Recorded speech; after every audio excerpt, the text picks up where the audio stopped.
हो गया। Use of either, either का प्रयोग दोनों में से कोई एक के अर्थ में होता है, यानी कि जहां कहीं भी हम आइदर का प्रयोग करते हैं जब किसी दो में से, दो व्यक्ति या वस्तु में से किसी एक को दर्शाना हो तो हम आइदर का प्रयोग करते हैं।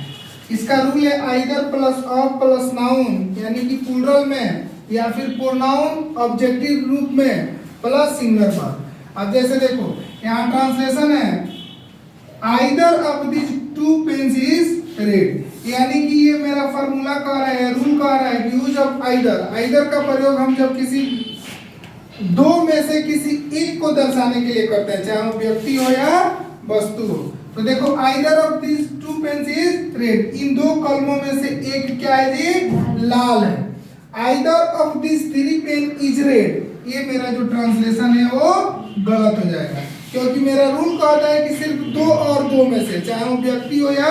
वस्तु हो, दो के अलावा, दो से अगर ज्यादा हो तो फिर हम आइदर का प्रयोग नहीं करेंगे। अब नोट में देखो, जब दो या दो से अधिक व्यक्ति या वस्तुओं में से कोई एक के अर्थ में, यानी कि जब कोई दो व्यक्ति या दो वस्तुओं के से ज्यादा में से किसी एक को दर्शाना हो तो उस अर्थ में, उस एक के अर्थ में हम एनी या एनीवन का प्रयोग करते हैं। जैसे देखो as for example, any of the 5 brothers in engineer in America,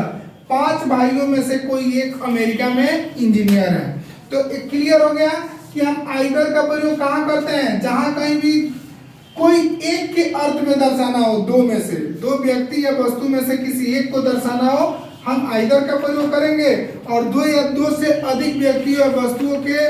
बीच में से किसी एक को दर्शाना हो तो हम एनी का प्रयोग करते हैं।